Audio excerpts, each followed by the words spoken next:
हाँ, तो जय हिंद जीत यूट्यूब क्लासेस की तरफ से आप सभी को जय हिंद। आज हम गुर्जर प्रतिहार वंश का पार्ट 2 में हम नागभट्ट द्वितीय तक देख चुके हैं।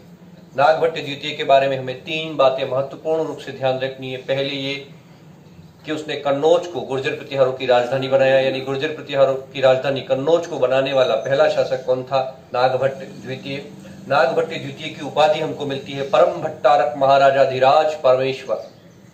नागभट्ट द्वितीय की यह उपाधि परम भट्टारक महाराजाधिराज परमेश्वर हमें बुच कला या बकुला अभिलेख में मिलती है। कौन से अभिलेख में मिलती है? बुच कला या बकुला अभिलेख में। और तीसरी बात इनके बारे में ध्यान रखनी है, जो प्रभावक प्रशस्ति रचना है, उस प्रभावक प्रशस्ति रचना के अनुसार नागभट्ट द्वितीय ने गंगा नदी में जल समाधि ली थी। नागभट्ट द्वितीय के बाद उसका पुत्र रामभद्र शासक बनता है। रामभद्र है, वह अपने पिता की तुलना में निर्बल शासक साबित होता है। इसके बारे में एक ही चीज हमको ध्यान में रखनी है कि रामभद्र जो है वह भगवान सूर्य का भक्त था। रामभद्र किसके भक्त थे? तो भगवान सूर्य के भक्त थे। इसीलिए इन्होंने अपने पुत्र का नाम क्या रखा था? मिहिर भोज। मिहिर किसका पर्यायवाची है? सूर्य का पर्यायवाची है। तो अगला शासक आएगा रामभद्र का पुत्र मिहिर भोज, जिसको भोज प्रथम भी कहा जाता है। ठीक है, भोज प्रथम या मिहिर भोज।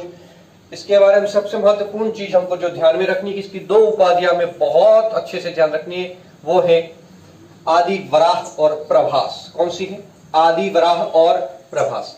आदि वराह उपाधि किस में मिलती है? तो ग्वालियर चतुर्भुज अभिलेख में और मिहिर भोज की मुद्राओं पर। मिहिर भोज की आदि वराह उपाधि हमें ग्वालियर चतुर्भुज अभिलेख और उसकी मुद्राओं पर मिलती है। मिहिर भोज की ही दूसरी उपाधि हमको मिलती है, वो है प्रभास। कौन सी मिलती है? प्रभास। और ये जो प्रभास उपाधि मिलती है, वह प्रभास उपाधि हमें दौलतपुर अभिलेख में मिलती है। किसमें मिलती है?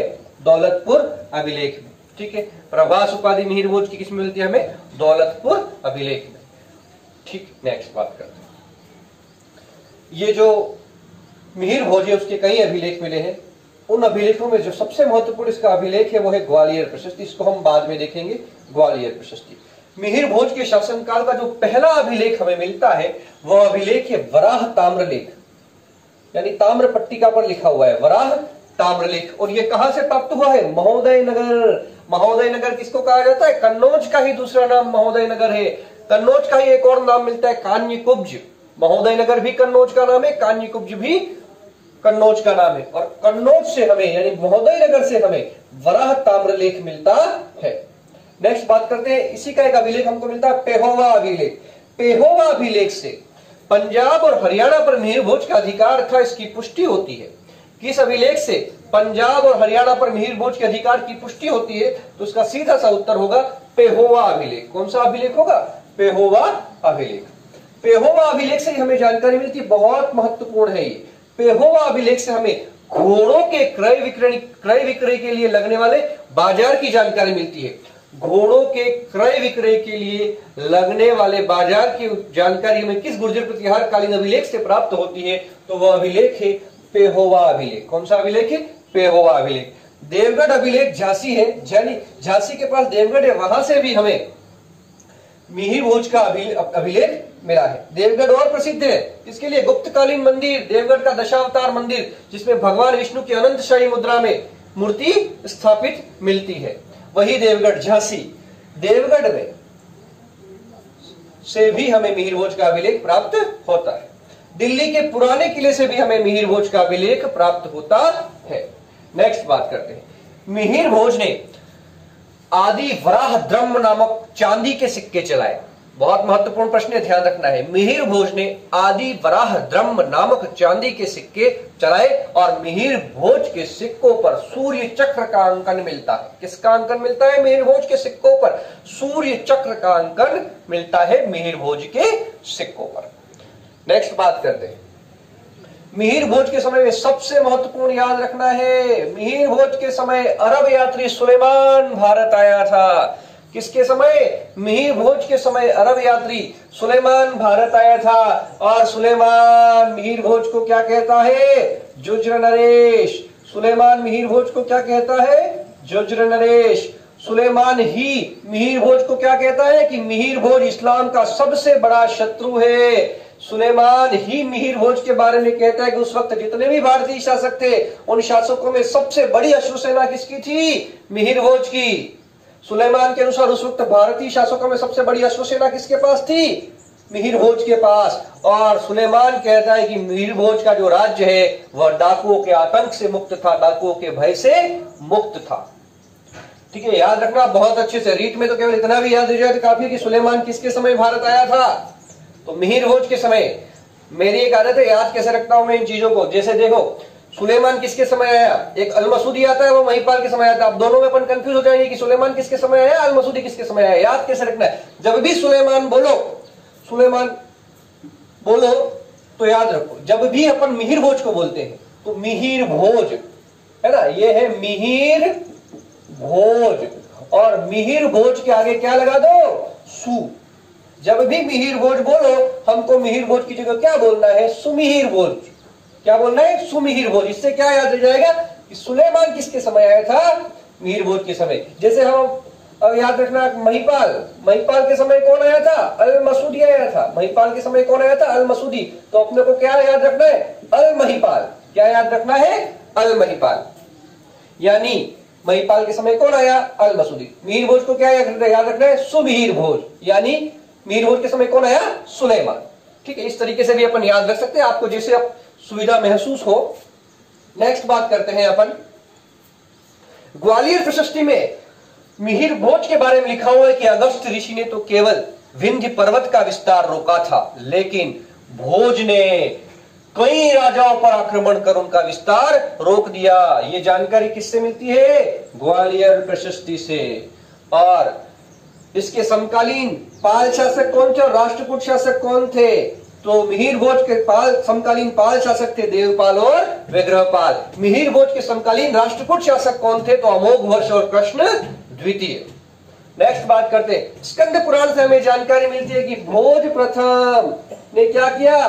तीर्थ यात्रा के लिए राजकाज अपने पुत्र को सौंप दिया। पुत्र कौन था? महेंद्रपाल। मिहिर भोज ने राजकाज तीर्थ यात्रा के लिए अपने पुत्र को सौंप दिया और वह तीर्थ यात्रा के लिए निकल गया। यह जानकारी किससे मिलती है? स्कंद पुराण से। नेक्स्ट फिर से बात कर लेते हैं, बहुत महत्वपूर्ण बात है मिहिर भोज के बारे में। मिहिर भोज के बारे में ध्यान क्या रखना है अपने को? उपाधियां आदिवरा और प्रभास। रीट के लिए केवल इतना ही काफी है, कहां से मिलती है ज्यादा जरूरी नहीं है, इतना जरूरी याद रखना है। इसकी उपाधियां कौन सी थी? आदिवरा और प्रभास। ठीक है, आदिवरा ब्रह्म नामक सिक्के किसने चलाए? मिहिर भोज ने। हाँ, मिहिर भोज के बाद अगला शासक है महेंद्रपाल प्रथम। मिहिर भोज और चंद्र भट्टारिका के पुत्र हैं ये महेंद्रपाल प्रथम। महेंद्रपाल प्रथम के बारे में हमें महत्वपूर्ण लाइन जो ध्यान में रखनी है वो ये है कि इतिहासकार BN पाठक ने अपनी पुस्तक उत्तरी भारत का राजनीतिक इतिहास में महेंद्रपाल को हिंदू भारत का अंतिम महान हिंदू सम्राट कहा है। इतिहासकार BN पाठक ने अपनी पुस्तक उत्तरी भारत का राजनीतिक इतिहास में महेंद्रपाल प्रथम को हिंदू भारत का अंतिम महान हिंदू सम्राट कहा है। नेक्स्ट बात करते हैं, इसकी उपाधियां परम भट्टारक महाराजा धीराज परमेश्वर हमें मिलती है कई अभिलेखों में, लेकिन एक अभिलेख पूछा गया है परीक्षा में, वो है ऊणा अभिलेख। कौन सा अभिलेख? ऊणा अभिलेख। नेक्स्ट उपाधि इसकी एक मिलती है केवल परमेश्वर, और ये उपाधि हमको मिलती है ईटखोरी अभिलेख से। ईटखोरी हजारीबाग जिला झारखंड। जिला कौन सा? हजारीबाग। राज्य कौन सा? झारखंड। हजारीबाग जिले से प्राप्त हुआ है हमें ईटखोरी अभिलेख। इसमें इसकी उपाधि महेंद्रपाल प्रथम की उपाधि क्या मिलती है? परमेश्वर। एक बहुत ही महत्वपूर्ण लाइन, मगध क्षेत्र पर भी इसका अधिकार था। किसका? महेंद्रपाल प्रथम का, क्योंकि मगध के अंतर्गत जो क्षेत्र आते थे, गया, गुनेरिया, उसके अलावा बिहार शरीफ, यहां से इसके क्या मिले हैं? अभिलेख मिले हैं। महेंद्रपाल प्रथम के बारे में सबसे महत्वपूर्ण लाइन, महेंद्रपाल के दरबारी थे राजशेखर। राजशेखर महेंद्रपाल के दरबारी, राजकवि और राजगुरु थे। राजशेखर ने महेंद्रपाल को कई उपाधियां दी है। राजशेखर ने महेंद्रपाल को कई उपाधियां दी है और उन उपाधियों में एक है निर्भय राज, निर्भय नरेंद्र, सकल कला निलय, रघुकुल तिलक, रघुकुल चूड़ामणि। ये 5 उपाधियां राजशेखर ने किसको दी है? महेंद्रपाल को। कौन सी? निर्भय राज, निर्भय नरेंद्र, सकल कला निलय, रघुकुल तिलक और रघुकुल चूड़ामणि। ये उपाधियां राजशेखर ने महेंद्रपाल को दी है। नेक्स्ट बात करते हैं, यही राजशेखर है वह संस्कृत के नाटककार और कवि है। संस्कृत के नाटककार और कवि रहे हैं राजशेखर, और इनकी मुख्य रचनाएं, इनके जो नाटक थे वो 4 थे। याद रखने की ट्रिक है, कवि बाबा। इन्होंने 4 नाटक लिखे और 3 काव्य ग्रंथ लिखे। 4 नाटक कौन कौन से हैं? तो कर्पूर मंजरी, कवि बाबा, क से कर्पूर मंजरी, विद्वशाल भंजिका, बाल रामायण, बाल भारत। बाल भारत को ही कहा जाता है प्रचंड पांडव। ठीक है, इन्होंने 3 काव्य ग्रंथ लिखे हैं, काव्य मीमांसा, हर विलास, भुवन कोश। काव्य ग्रंथ काव्य मीमांसा जो है वो 18 अधिकरणों में विभक्त है और इसकी विषय वस्तु क्या है? अलंकार शास्त्र पर लिखा गया है। कौन सा? राजशेखर ने अपना ग्रंथ काव्य मीमांसा अलंकार शास्त्र पर लिखा है।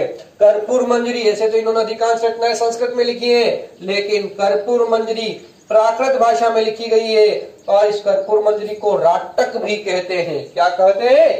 राटक भी कहते हैं। 4 नाटकों की ट्रिक क्या है? कवि बाबा, कर्पूर मंजरी, विद्वशाल भंजिका, बाल रामायण और बाल भारत। नेक्स्ट बात करते हैं,